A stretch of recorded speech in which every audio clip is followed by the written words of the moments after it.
ವೀಕ್ಷಕರೇ ನಮಸ್ಕಾರ. ಕಾಂಗ್ರೆಸ್ನಲ್ಲಿ ಉಂಟಾಗಿರುವ ಕುರ್ಚಿ ಬಿಕ್ಕಟ್ಟು ಇದೆಯಲ್ಲ, ಅದು ಸದ್ಯ ಬೂದಿ ಮುಚ್ಚಿದ ಕೆಂಡದಂತಿದೆ. ಯಾವಾಗ ಜ್ವಾಲೆ ಸ್ವರೂಪ ಪಡೆದುಕೊಳ್ಳುತ್ತೋ, ಯಾವಾಗ ಸ್ಫೋಟಗೊಳ್ಳುತ್ತೋ ಎಂಬುದು ಹೇಳುವುದಕ್ಕಾಗುವುದಿಲ್ಲ. ನೋಡಿ, ಸಿಎಂ ಸಿದ್ದರಾಮಯ್ಯ ಅವರು ಮೊನ್ನೆ ಅಷ್ಟೇ ದೆಹಲಿಗೆ ಹೋಗಿ ಬಂದ್ರು. ಯಾವುದೇ ಕಾರಣಕ್ಕೂ ನಾನು ಸಿಎಂ ಹುದ್ದೆ ಬಿಡುವುದಿಲ್ಲ ಎಂಬ ಪಟ್ಟನ್ನು ಹಾಕಿದ್ದಾರೆ. ಮುಂದಿನ 2.5 ವರ್ಷಗಳ ಕಾಲ ನಾನೇ ಸಿಎಂ ಅಂತ ಪದೇ ಪದೇ ಹೇಳ್ತಿದ್ದಾರೆ. ಅಷ್ಟೇ ಅಲ್ಲ, ಡಿಸಿಎಂ ಡಿಕೆ ಶಿವಕುಮಾರ್ ಅವರು ಕೂಡ ಯಾವುದೇ ಕಾರಣಕ್ಕೂ ನಾನು ಸಿಎಂ ಹುದ್ದೆ ಬಿಟ್ಟು ಕೊಡುವುದಿಲ್ಲ, ಸಿಎಂ ಹುದ್ದೆ ನಮಗೆ ನೀಡಲೇಬೇಕು ಅಂತ ಹೈಕಮಾಂಡ್ ನಾಯಕರ ಮೇಲೆ ಪದೇ ಪದೇ ಒತ್ತಡ ಹಾಕ್ತಿದ್ದಾರೆ. ಆದ್ರೆ ಈ ಇಬ್ಬರು ನಾಯಕರ ಒತ್ತಡಕ್ಕೂ ಹೈಕಮಾಂಡ್ ನಾಯಕರು ತಲೆ ಕೆಡಿಸಿಕೊಂಡಂತೆ ಕಾಣುತ್ತಿಲ್ಲ. ಅಷ್ಟೇ ಅಲ್ಲ, ಅಧಿಕಾರ ಹಂಚಿಕೆ ಸೂತ್ರದ ವಿಚಾರವಾಗಿ ಕಾಂಗ್ರೆಸ್ನ ಹೈಕಮಾಂಡ್ ನಾಯಕರು ಯಾವುದೇ ಗಟ್ಟಿ ನಿರ್ಧಾರ ಕೈಗೊಳ್ಳುವುದಕ್ಕೆ ಬದ್ಧರಾಗಿಲ್ಲ. ಯಾಕಂದ್ರೆ ಮುಂದೆ ಆಗಬಹುದಾದಂತ ಹಾನಿ ಕುರಿತು ಮುಂದಿನ ವರ್ಷ 4 ರಾಜ್ಯಗಳ ವಿಧಾನಸಭೆ ಚುನಾವಣೆ ನಡೆಯಲಿದೆ. ಇಂಥ ವೇಳೆ ಸಿಎಂ ಸಿದ್ದರಾಮಯ್ಯನವರನ್ನು ಇಳಿಸಿದ್ರೆ ಪಕ್ಷಕ್ಕೆ ಆಗಬಹುದಾದ ನಷ್ಟದ ಕುರಿತು ಲೆಕ್ಕಾಚಾರವನ್ನು ಹಾಕ್ತಿದ್ದಾರೆ. ಹೀಗಾಗಿ ಡಿಸಿಎಂ ಡಿಕೆ ಶಿವಕುಮಾರ್ ಅವರಿಗೆ ಸಿಎಂ ಹುದ್ದೆ ನೀಡುವುದಕ್ಕೆ ಹೈಕಮಾಂಡ್ ನಾಯಕರು ಹಿಂದೆ ಮುಂದೆ ನೋಡ್ತಾ ಇದ್ದಾರೆ. ವಿಶೇಷವಾಗಿ ಗಮನಿಸಬೇಕಾದ ಅಂಶ ಏನಪ್ಪಾ ಅಂದ್ರೆ, ಕಾಂಗ್ರೆಸ್ನಲ್ಲಿ ಉಂಟಾಗಿರ್ತಕ್ಕಂಥ ಬಿಕ್ಕಟ್ಟನ್ನು ಮತ್ತು ಒಡಕಿನ ಲಾಭವನ್ನು ಬಿಜೆಪಿ ಪಡೆಯಲು ಹವಣಿಸುತ್ತಿದೆ. ನೋಡಿ, ಕಾಂಗ್ರೆಸ್ನಲ್ಲಿ ಕಳೆದ 6-7 ತಿಂಗಳಿಂದ ಅಗ್ಗಜಗ್ಗಾಟ, ಕುರ್ಚಿಗಾಗಿ ಕುಸ್ತಿ ನಡೆದಿದೆ. ಇಲ್ಲಿವರೆಗೂ ಕಾದು ಕುಳಿತಿದ್ದಂತ ಬಿಜೆಪಿ ಈಗ ಕಾಂಗ್ರೆಸ್ನ ಒಡಕಿನ ಲಾಭವನ್ನು ಪಡೆಯುವುದಕ್ಕೆ ಮುಂದಾಗಿದೆ ಎಂಬ ಮಾತುಗಳು ಕೂಡ ಕೇಳಿ ಬರತೊಡಗಿವೆ. ಅದರ ಮುಖಾಂತರ ಕೈ ಪಕ್ಷದ ನಾಯಕರನ್ನು ಸೆಳೆಯಲು ಮುಂದಾಯಿತು ಬಿಜೆಪಿ. ಮೊದಲ ಅಟೆಂಪ್ಟ್ ಫೇಲ್ ಆಗಿದ್ದಾದ್ರೂ ಯಾಕೆ?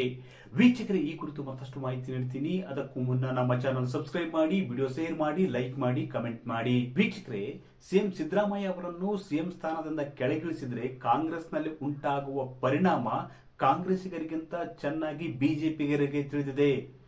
ಈ ಕುರಿತು ಬಿಜೆಪಿಗರು ಚೆನ್ನಾಗಿ ಅರ್ಥ ಮಾಡಿಕೊಂಡಿದ್ದಾರೆ. ಒಂದು ವೇಳೆ ಸಿಎಂ ಸಿದ್ದರಾಮಯ್ಯ ಅವರನ್ನು ಕಾಂಗ್ರೆಸ್ನ ಹೈಕಮಾಂಡ್ ನಾಯಕರು ಸಿಎಂ ಹುದ್ದೆಯಿಂದ ಕೆಳಗಿಳಿಸಿದ್ರೆ ಬಹುತೇಕ ಅವರ ಬೆಂಬಲಿಗರು ಡಿಸಿಎಂ ಡಿಕೆ ಶಿವಕುಮಾರ್ ಸಿಎಂ ಆಗುವುದನ್ನು ಒಪ್ಪುವುದಿಲ್ಲ. ಈ ಒಂದು ಕ್ಷಣಕ್ಕಾಗಿ, ಇಂಥದ್ದೊಂದು ಕ್ಷಣಕ್ಕಾಗಿ ಬಿಜೆಪಿ ಕಾದು ಕುಳಿತಿದೆ. ನೋಡಿ, ಸಿಎಂ ಸಿದ್ದರಾಮಯ್ಯ ಅವರನ್ನು ಕೆಳಗಿಳಿಸ್ತಾರೆ ಅಂತ ಕಳೆದ 3-4 ತಿಂಗಳಿಂದ ಈ ಒಂದು ಚರ್ಚೆ ಇತ್ತಲ್ಲ, ತುಂಬಾ ಜೋರಾಗಿ ನಡೆದಿತ್ತು. ಈ ಒಂದು ಕುತೂಹಲ ಸನ್ನಿವೇಶವನ್ನು ತುಂಬಾ ಸೂಕ್ಷ್ಮವಾಗಿ ಗಮನಿಸುತ್ತಿದ್ರು. ಅದರಲ್ಲಿ ವಿಶೇಷವಾಗಿ ಗೋವಾದ ಸಿಎಂ ಪ್ರಮೋದ್ ಸಾವಂತ್ ಅವರು ರಾಜ್ಯ ರಾಜಕಾರಣವನ್ನು ತುಂಬಾ ಸೂಕ್ಷ್ಮವಾಗಿ ಗಮನಿಸುತ್ತಿದ್ರು ಅಂತ ಹೇಳಲಾಗ್ತಿದೆ. ಯಾಕಂದ್ರೆ ಒಂದು ವೇಳೆ ಸಿಎಂ ಸಿದ್ದರಾಮಯ್ಯ ಅವರನ್ನು ಕೆಳಗಿಳಿಸಿದ್ರೆ ಆಗಬಹುದಾದ ಅನಾಹುತಗಳ ಕುರಿತು ಲೆಕ್ಕಾಚಾರ ಹಾಕಿಕೊಂಡು ಸಿಎಂ ಸಿದ್ದರಾಮಯ್ಯ ಅವರ ಬಣದ ಹಿರಿಯ ಸಚಿವರೊಬ್ಬರ ಜೊತೆ ಮಾತುಕತೆ ಕೂಡ ನಡೆಸಿದ್ದರು ಅಂತ ಕೂಡ ಹೇಳಲಾಗ್ತದೆ. ನೋಡಿ, ಒಂದು ವೇಳೆ ಸಿಎಂ ಸಿದ್ದರಾಮಯ್ಯ ಅವರನ್ನು ಕೆಳಗಿಳಿಸಿದ್ರೆ ಸಿಎಂ ಸಿದ್ದರಾಮಯ್ಯನವರ ಬಣ ಹಿರಿಯ ಶಾಸಕರು, ಹಿರಿಯ ಸಚಿವರು ಹಾಗೂ ಸಿದ್ದರಾಮಯ್ಯ, ಡಿಸಿಎಂ ಡಿಕೆ ಶಿವಕುಮಾರ್ ಯಾವುದೇ ಕಾರಣಕ್ಕೂ ಸಿಎಂ ಆಗುವುದಕ್ಕೆ ಬಿಡುವುದಿಲ್ಲ. ಒಂದು ವೇಳೆ ಕೆಳಗಿಳಿಸಿದ್ರೆ ಅವರು ಪ್ರತ್ಯೇಕ ಹಾದಿ ತುಳಿಯುವುದು ಖಚಿತ ಎಂಬುದು ಬಿಜೆಪಿ ನಾಯಕರಿಗೆ ಗೊತ್ತಿದೆ. ಹೀಗಾಗಿ ಸಿದ್ದರಾಮಯ್ಯ ಬಣದ ಸಚಿವರ ಜೊತೆ ಗೋವಾದ ಸಿಎಂ ಪ್ರಮೋದ್ ಸಾವಂತ್ ಅವರು ಮಾತುಕತೆ ನಡೆಸಿದ್ರು ಅಂತ ಹೇಳಲಾಗ್ತದೆ. ನೋಡಿ, ಯಾವಾಗ ಕಾಂಗ್ರೆಸ್ನ ಹೈಕಮಾಂಡ್ ನಾಯಕರು ಸಿಎಂ ಹುದ್ದೆಯನ್ನು ಬದಲಾಯಿಸಲು ಒಪ್ಪಲಿಲ್ಲವೋ, ಯಾವಾಗ ಡಿಸಿಎಂ ಡಿಕೆ ಶಿವಕುಮಾರ್ ಅವರು ಬೇಡಿಕೆ, ಆಗ್ರಹ, ಒತ್ತಡಕ್ಕೆ ಬಗ್ಗಲಿಲ್ಲವೋ, ಬಿಜೆಪಿಯ ಸ್ಟ್ರಾಟಜಿ ಕೂಡ ಚೇಂಜ್ ಆಗಿದೆ. ಅಂದ್ರೆ 2ನೇ ಆಪ್ಷನ್ ಅನ್ನು ಅದು ಮುಂದಡಿ ಇಟ್ಟುಕೊಂಡಿದೆ ಅಂತ ಕೂಡ ಹೇಳಲಾಗ್ತದೆ. ನೋಡಿ, ಮೊದಲದಾಗಿ ಸಿಎಂ ಸಿದ್ದರಾಮಯ್ಯ ಅವರನ್ನು ಕೆಳಗಿಳಿಸಿದ್ರೆ ಅವರು ಬಣ ಡಿಸಿಎಂ ಡಿಕೆ ಶಿವಕುಮಾರ್ ಅವರನ್ನು ಸಿಎಂ ಆಗೋದಕ್ಕೆ ಒಪ್ಪೋದಿಲ್ಲ. ಆವಾಗ ಸಿದ್ದರಾಮಯ್ಯನವರ ಬಣ ನಮ್ಮ ಜೊತೆಗೆ ಬಂದೇ ಬರುತ್ತೆ ಎಂಬ ಒಂದು ವಿಶ್ವಾಸವನ್ನು ಬಿಜೆಪಿ ಇಟ್ಟುಕೊಂಡಿತ್ತು. ಈ ಹಿನ್ನೆಲೆಯಲ್ಲಿ ಗೋವಾದ ಸಿಎಂ ಆಗಿರ್ತಕ್ಕಂಥ, ಬಿಜೆಪಿಯ ಸಿಎಂ ಆಗಿರ್ತಕ್ಕಂಥ ಪ್ರಮೋದ್ ಸಾವಂತ್ ಅವರು ಬೆಳಗಾವಿಯ ಹಿರಿಯ ರಾಜಕಾರಣಿ, ಹಿರಿಯ ಸಚಿವರ ಜೊತೆ ಮಾತುಕತೆ ಕೂಡ ನಡೆಸಿದ್ರು ಅಂತ ಹೇಳಲಾಗ್ತದೆ. ಯಾವಾಗ ಸಿಎಂ ಸಿದ್ದರಾಮಯ್ಯ ಅವರನ್ನು ಕೆಳಗಿಳಿಸುವುದಕ್ಕೆ ಹೈಕಮಾಂಡ್ ನಾಯಕರು ಒಪ್ಪಲಿಲ್ವೋ, ಅದೇ ರೀತಿ ಡಿಸಿಎಂ ಡಿಕೆ ಶಿವಕುಮಾರ್ ಅವರ ಬೇಡಿಕೆಗೆ ಮನ್ನಿಸಲಿಲ್ವೋ, ಬಿಜೆಪಿಯ ಮೊದಲ ಅಟೆಂಪ್ಟ್ ಫೇಲ್ ಆಗಿದೆ. ಅಷ್ಟೇ ಅಲ್ಲ, ಈ ಮೊದಲ ಅಟೆಂಪ್ಟ್ ಫೇಲ್ ಆಗಿದೆ ಅಂತ ಬಿಜೆಪಿ ನಾಯಕರು ಸುಮ್ಮನೆ ಕುಳಿತಿಲ್ಲ. ಯಾವಾಗ್ಲೂ ಆಡಳಿತಾರೂಢ ಪಕ್ಷದ ಒಡಕಿನ ಲಾಭವನ್ನು ಪಡೆಯುವುದಕ್ಕೆ ಪ್ರತಿಪಕ್ಷಗಳು ಒಂದಲ್ಲ 16 ಪ್ಲಾನ್ಗಳನ್ನು ಇಟ್ಟುಕೊಂಡಿರ್ತವೆ. ಎ ಅಲ್ಲ ಅಂದ್ರೆ ಬಿ ಅಲ್ಲ ಅಂದ್ರೆ ಸಿ ಪ್ಲಾನ್ಗಳನ್ನು ಇಟ್ಟುಕೊಂಡಿರ್ತವೆ. ನೋಡಿ, ಸಿಎಂ ಸಿದ್ದರಾಮಯ್ಯ ಅವರನ್ನು ಕೆಳಗಿಳಿಸುವುದಕ್ಕೆ ಕಾಂಗ್ರೆಸ್ನ ಹೈಕಮಾಂಡ್ ನಾಯಕರು ಒಪ್ಪಲಿಲ್ಲ. ಹಾಗಾಗಿ ಬಹುತೇಕ ಸಿಎಂ ಸಿದ್ದರಾಮಯ್ಯನವರು ಮುಂದುವರಿಯುವುದು ಇನ್ನಷ್ಟು ದಿನಗಳ ಕಾಲ ಖಚಿತವಾಗಿದೆ. ಈಗ ಬಿಜೆಪಿ ಹೈಕಮಾಂಡ್ ನಾಯಕರು ಅಂದ್ರೆ ವಿರೋಧಿ ಬಣದ ನಾಯಕನನ್ನು ಸಂಪರ್ಕಿಸಲು ಪ್ರಯತ್ನಿಸುತ್ತಿದೆ ಅಂತ ಕೂಡ ಹೇಳಲಾಗ್ತದೆ. ನೋಡಿ, ವಿರೋಧ ಪಕ್ಷದಲ್ಲಿರ್ತಕ್ಕಂಥ ಬಿಜೆಪಿ ಯಾರು ಬಂದ್ರೇನು ನಮ್ಗೆ ಅಧಿಕಾರ ಮಾಡುವುದಕ್ಕೆ ಸಂಖ್ಯೆ ಇದ್ರೆ ಸಾಕು ಎಂಬ ಮನೋಭಾವನೆಗೆ ಬಂದಂತಿದೆ.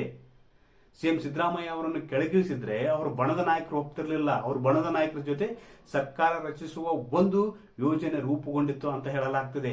ಈಗ ಸಿದ್ದರಾಮಯ್ಯನವರು ಸೇಫ್ ಆಗಿದ್ದಾರೆ, ಆದ್ರೆ ಅವರ ವಿರೋಧಿ ಬಣದ ನಾಯಕರ ಜೊತೆ ಪ್ರಮೋದ್ ಸಾವಂತ್ ಅವರು ಟಚ್ ಅಲ್ಲಿದ್ದಾರೆ, ಸಂಪರ್ಕದಲ್ಲಿದ್ದಾರೆ ಅಂತ ಕೂಡ ಹೇಳಲಾಗ್ತದೆ. ನೋಡಿ, ಆಡಳಿತಾರೂಢ ಕಾಂಗ್ರೆಸ್ನಲ್ಲಿ ಉಂಟಾಗಿರ್ತಕ್ಕಂಥ ಬಿಕ್ಕಟ್ಟಿನ ಲಾಭವನ್ನು ಪಡೆಯುವುದಕ್ಕೆ ಎ ಪ್ಲಾನ್ ಇಲ್ಲಾಂದ್ರೆ ಬಿ ಪ್ಲಾನ್ ಪ್ರಯೋಗ ಮಾಡುತ್ತಿದೆ ಬಿಜೆಪಿ ಅಂತ ಹೇಳಲಾಗ್ತದೆ. ಅಷ್ಟೇ ಅಲ್ಲ, ದೆಹಲಿಯ ಬಿಜೆಪಿ ನಾಯಕರು ಕೂಡ ರಾಜ್ಯ ಕಾಂಗ್ರೆಸ್ನಲ್ಲಿ ಉಂಟಾಗಿರ್ತಕ್ಕಂಥ ರಾಜ್ಯ ಕಾಂಗ್ರೆಸ್ ಸರ್ಕಾರದಲ್ಲಿ ಉಂಟಾಗಿರ್ತಕ್ಕಂಥ ಬಿಕ್ಕಟ್ಟು ಸಂಘರ್ಷದ ಲಾಭ ಪಡೆಯಲು ಕೂಡ ದೂರದ ಆಲೋಚನೆಯನ್ನು ಕೂಡ ಮಾಡ್ತಿದ್ದಾರೆ ಅಂತ ಹೇಳಲಾಗ್ತದೆ. ಹೀಗಾಗಿ ಬಿಜೆಪಿ ಎ ಅಟೆಂಪ್ಟ್ ಫೇಲ್ ಆಗ್ತಿದ್ದಂತೆ ಬಿ ಪ್ಲಾನ್ ಅನ್ನು ಪ್ರಯೋಗಿಸುತ್ತಿದೆ. ಒಟ್ಟಾರೆಯಾಗಿ ರಾಜ್ಯ ಕಾಂಗ್ರೆಸ್ನಲ್ಲಿ ಉಂಟಾಗಿರ್ತಕ್ಕಂಥ ಬಿಕ್ಕಟ್ಟಿನ ಲಾಭ ಪಡೆಯಲು ಬಿಜೆಪಿ ತೆರೆಮರೆಯಲ್ಲೇ ಯತ್ನ ಮಾಡುತ್ತಿದೆ ಅಂತ ಕೂಡ ಹೇಳಲಾಗ್ತದೆ. ಅದೇ ರೀತಿ ಕಳೆದ ವಾರವಷ್ಟೇ ಸಿಎಂ ಸಿದ್ದರಾಮಯ್ಯನವರು ದೆಹಲಿಗೆ ಹೋಗಿ ಬಂದ್ರು. ಹಾಗೆ ಸಚಿವ ಸಂಪುಟ ಪುನರ್ರಚನೆ ಮಾಡುವುದಕ್ಕೆ ಹೈಕಮಾಂಡ್ ನಾಯಕರ ಮುಂದೆ ಒಂದು ಪ್ರಸ್ತಾಪ ಕೂಡ ಇಟ್ಟಿದ್ದಾರಂತೆ. ಆ ಪ್ರಸ್ತಾಪಕ್ಕೆ ರಾಹುಲ್ ಗಾಂಧಿ ಅವರು ಕೂಡ ಓಕೆ ಅಂದಿದ್ದಾರೆ ಅಂತ ಕೂಡ ಹೇಳಲಾಗ್ತದೆ. ಒಂದು ವೇಳೆ ಸಚಿವ ಸಂಪುಟ ಪುನರ್ರಚನೆ ಆದ್ರೆ ಬಹುತೇಕ ಡಿಸಿಎಂ ಡಿಕೆ ಶಿವಕುಮಾರ್ ಅವರ ಸಿಎಂ ಕನಸು ಬಹುತೇಕ ಇನ್ನು 1 ವರ್ಷಗಳ ಕಾಲ ಮುಂದಕ್ಕೆ ಹೋಗುವ ಸಾಧ್ಯತೆ ಹೆಚ್ಚು. ಅಷ್ಟೇ ಅಲ್ಲ, ಮುಂದಿನ ವರ್ಷ 4 ರಾಜ್ಯಗಳ ವಿಧಾನಸಭೆ ಚುನಾವಣೆ ನಡೆಯಲಿದೆ. ಅಂದ್ರೆ ಪಶ್ಚಿಮ ಬಂಗಾಳ, ತಮಿಳುನಾಡು, ಕೇರಳ, ಅಸ್ಸಾಂನಲ್ಲಿ ವಿಧಾನಸಭೆ ಚುನಾವಣೆ ನಡೆಯಲಿದೆ.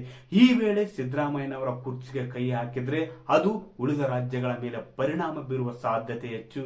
ಹೀಗಾಗಿ ಒಂದು ವೇಳೆ ಸಚಿವ ಸಂಪುಟ ಪುನರ್ರಚನೆ ಮಾಡಿದ್ರೆ ಸಿಎಂ ಸಿದ್ದರಾಮಯ್ಯನವರು ಇನ್ನು 1 ವರ್ಷಗಳ ಕಾಲ ಸೇಫ್ ಆಗಿರ್ತಾರೆ. ಮುಂದಿನ 1.5 ವರ್ಷಗಳ ಕಾಲ ಡಿಸಿಎಂ ಡಿಕೆ ಶಿವಕುಮಾರ್ ಅವರಿಗೆ ಸಿಎಂ ಹುದ್ದೆ ಕೊಡ್ತಾರಾ ಎಂಬುದು ಕೂಡ ಇಲ್ಲಿ ಕುತೂಹಲವಾಗಿರ್ತಕ್ಕಂಥ ವಿಷಯ. ಒಟ್ಟಾರೆಯಾಗಿ ರಾಜ್ಯ ಕಾಂಗ್ರೆಸ್ನಲ್ಲಿ ಉಂಟಾಗಿರ್ತಕ್ಕಂಥ ಬಿಕ್ಕಟ್ಟಿನ ಒಡಕಿನ ಲಾಭವನ್ನು ಪಡೆಯಲು ಬಿಜೆಪಿ ತೆರೆಮರೆಯಲ್ಲೇ ಪ್ರಯತ್ನಿಸುತ್ತಿದೆ ಅಂತ ಹೇಳಲಾಗ್ತದೆ. ವೀಕ್ಷಕರೇ, ಈ ಮಾಹಿತಿ ಇಷ್ಟವಾದಲ್ಲಿ ವಿಡಿಯೋ ಶೇರ್ ಮಾಡಿ, ಲೈಕ್ ಮಾಡಿ, ಕಮೆಂಟ್ ಮಾಡಿ.